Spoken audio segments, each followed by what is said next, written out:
Welcome back, folks, to Vibrations and Libations. I'm James. And I'm Keith. As always. And tonight we're going to be listening to this may be the newest album that we've ever reviewed as far as releasing and then us doing a video on it. Right, days old. And I don't even know if anybody actually has a hard copy of it yet or not. Well, some people do. Okay. Yeah. All right. From their pre-orders? Those that bought the first pressing. Yeah. Right. Okay. So anyway, the album we're listening to tonight is by Bill Fisher, who is the lead vocalist for Church of the Cosmic Skull, which was the previous video that we did. And what's the name of the album, Keith? It is Matt's Hypnosis and the Dark Triad. Yeah. So this is his solo album, and it is a complete start to finish badass album. Right. I guess if I was going to rate it, that would be my rating right at the beginning of the video. Badass. Complete badass Yes. album. It's amazing. It's something that's different and new that you didn't know you were looking for or wanted. But it's there. And We hope we can share it with you, and that you go look it up and find out that you wanted it and didn't know it. It's so exciting whenever it's different and new and it's good, you know? Yeah. And it's all good. It is good. Every song on it. Right. There's not, I mean, you know, you hear people say, oh, there's not a bad track on that album, but, you know, maybe. This is just complete badassery the whole way through, from start to the last note. Right. If you like guitar-driven music, this is a guitar lover's wet dream. Well, I didn't think of it that way, but I could see where that might be. That is a great description, Fred. A guitar lover's wet dream. Yes. That is awesome. So, Bill, if you're watching, you just gave Keith a wet dream. Yes, Bill.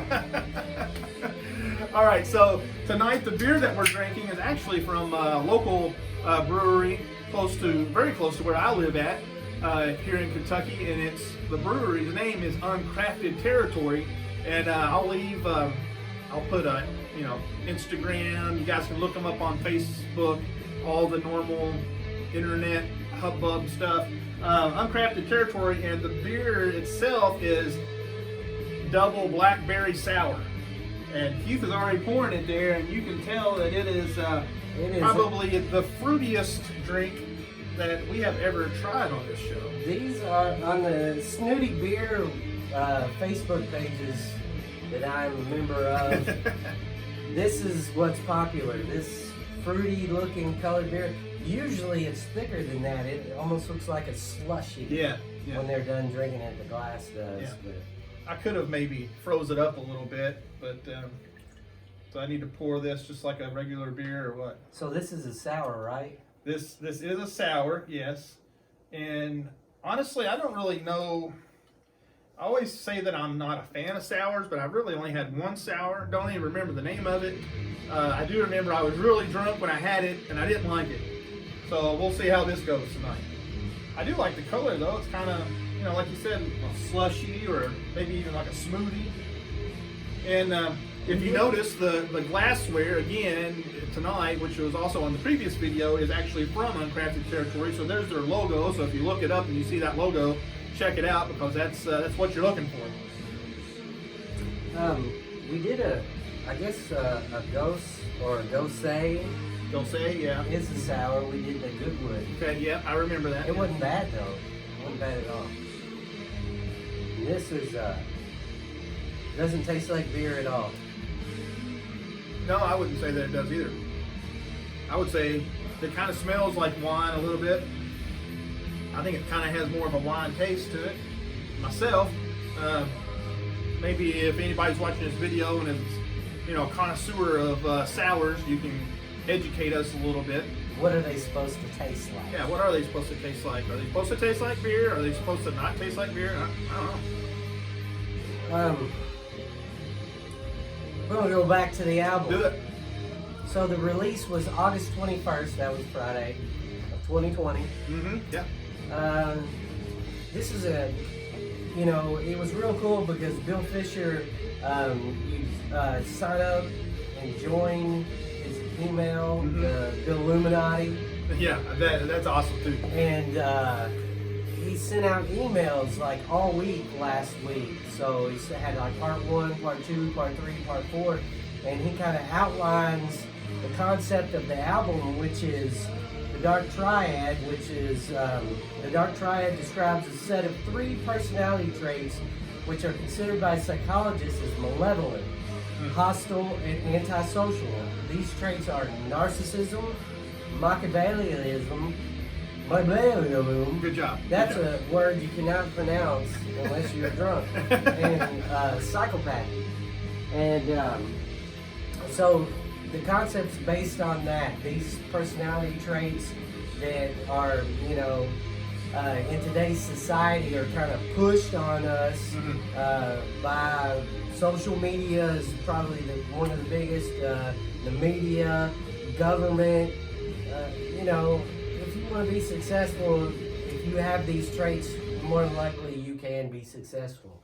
But this is kind of a warning, this album kind of pushing us away from that. Warning, stay away from these, kindness, be loving, togetherness, and let's move the human race forward is kind of what, to sum up what Bill Fisher says. Right. So anybody that thinks he's a devil worshiper, I don't think so. Yeah,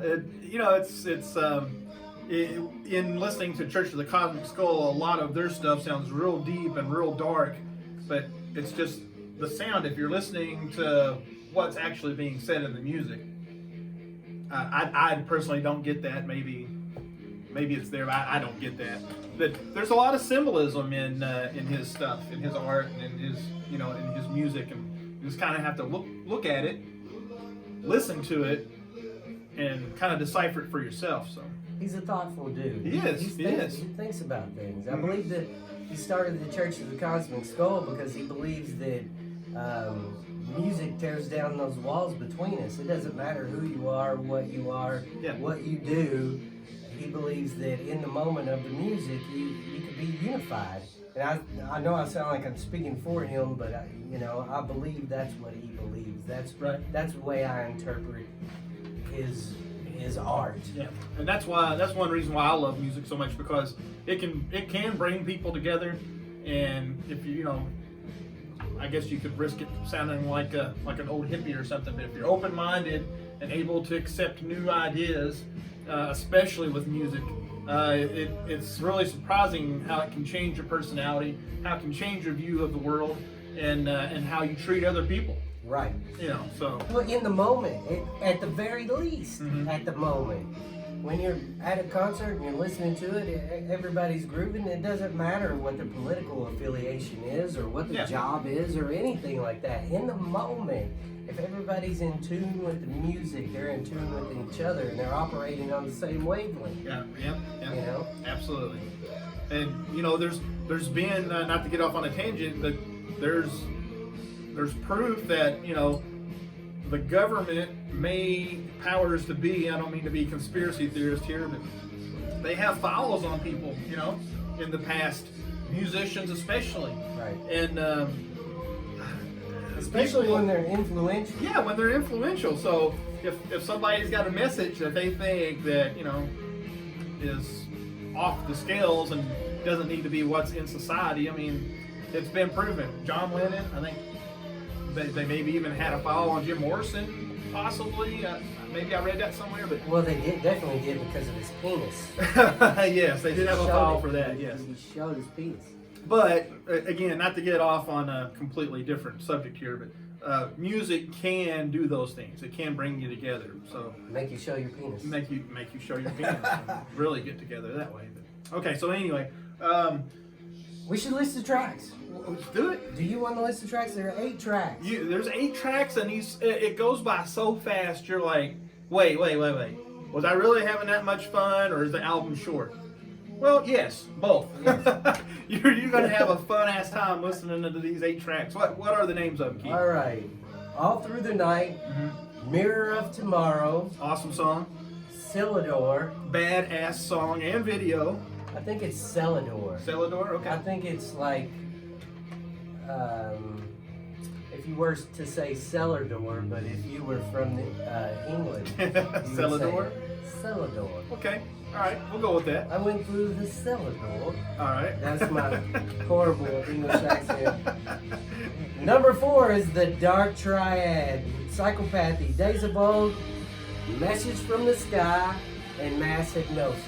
Yeah. My favorite tracks are Celador, and it's really hard to pick a favorite track, but I do have 2 favorites. There's Celador and Dark Triad. Those are my 2 favorites. Mine change around. Celador and the Dark Triad but I love Days of Old because I love that vocal layering and harmony that's going on there, and then whenever the guitar solo kicks in, it kind of mirrors that harmony, and I just love it. It sounds so old. I mean, it just sounds like something old. It reminds me of the scene in The Hobbit where Peter Jackson's The Hobbit, where in the beginning of the movie when all the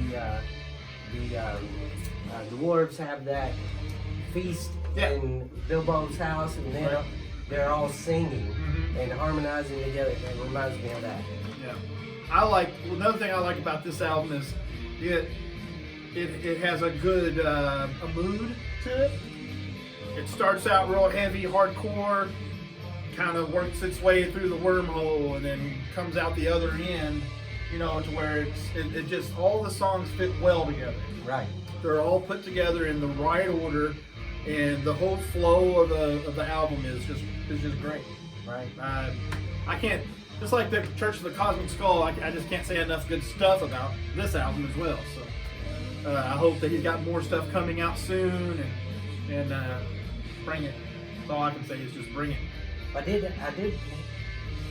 One good thing about Bill Fisher is he's a humble dude, and he wants to know your thoughts. And if you join his, I guess it's like a fan club on his website. That's the best way I can describe it.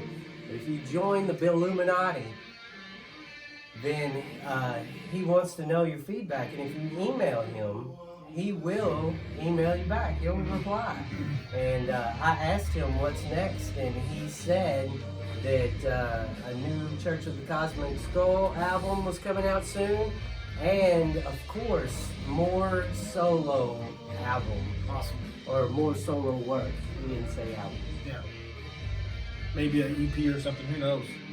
Anything. I would take it. Anything. I would take it.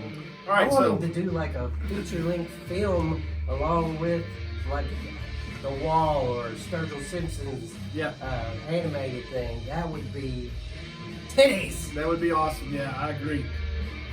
Okay, so the beer, I like it. I like the beer. I didn't know if I would at first. Again, I'm not so much on sours because I don't know. I haven't had enough of them, so I'm still kind of broadening my horizons when it comes to sours and other fruity types of beers. I've said on previous videos that I'm not the fruity drink type of person, but you can't always have a stout or you can't always have an IPA. You gotta live it up a little bit every once in a while. Right. So I don't know necessarily what I would rate this beer as far as a 1 to 5 because I haven't had any other sours to know what to compare it with. But I would definitely buy it again whenever I go in there next time. I'd probably buy one. For sure, if they have it. They on their Instagram page, they said that they made a small batch that wouldn't last very long. So if I go in there again, I don't know if they'll have it. But I was able to get 2 cans for me and Keith, so I can say that I had it. But guys at Uncrafted, I like it. It's a good beer. I'm a fan of it. What do you think? I'll be honest. When I first took that first drink of it, I hated it. Yeah. But look, it's half gone. I keep. It's weird and different, and yes, I do like it now. I like it, and I would get it again if I was looking for it. It's the answer to, man, I'm real tired of IPAs, and I don't want an IPA. Yeah. It's the answer to that. No wonder it's popular. Right. It is like you took like a Pilsner and poured it into wine. Mm-hmm. That's what it tastes like to me. Yeah, I can see that. I'm really hoping the IPA train hits a wall here pretty soon because I'm tired of going to liquor stores and that's all you can find is IPAs. Stouts, where I go, are becoming harder and harder to find, and that's my favorite style of beer. So, but definitely check out Uncrafted Territory on Instagram, Facebook. There's merchandise there you can order. If you're going to be in the Kentucky area and want to go to a nice craft beer brewery, small microbrewery type of place, this is definitely the place to do it. So to stop and make that trip. It's in Beaver Dam, Kentucky. I'm sure you can find all the address and all essential information to get there on their site. So definitely look them up and pick up a couple of glasses while you're there and drink your favorite beer at home out of those. Or have them sell you a couple of cans to take home and try them at home. Maybe we can get Beaver Dam Amphitheater to invite Bill Fisher to come play. That would be awesome. That would be awesome. Relief, if we can get relief from the COVID. I can don't bring even him over. talk about that shit. I'm so sick of COVID shit. Anyway, okay, so we got anything else to say about the album other than it is, again, badassery to the max? Love it. 5 out of 5, 10 out of 10. Badass. That's my rating. Just complete badassery. So, Bill Fisher, keep it up. Church of the Cosmic Skull. Bring us some new stuff to listen to here pretty soon. Definitely go to iTunes though and buy this. Did you download it from somewhere else? I downloaded this from iTunes. Okay. And I pre-ordered the second. You know, the first pressing sold out. You can go on Bill Fisher, I believe it's .net. Okay. And pre-order the second pressing, which they're like blue and black splatter. Oh yeah, they're like awesome.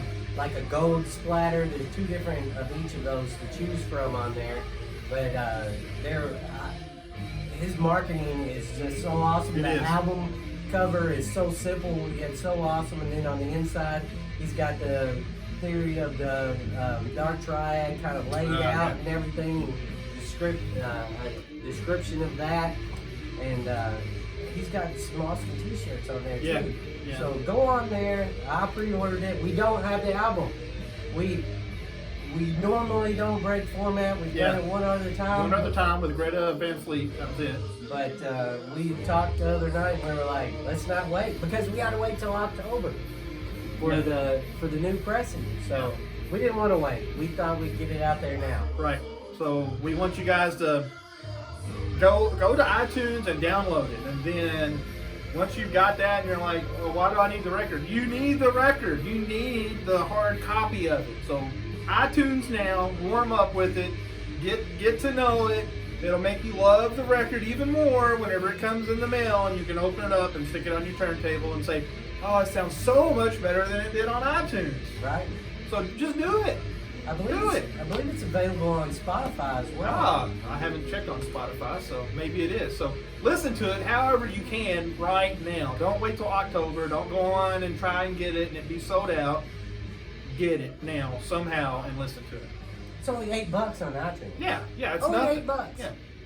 Yeah. So I bought it support. again just for that. I think I got a free download from Bill Fisher for getting the album, but I was like, I'm throwing money at this guy. Yeah.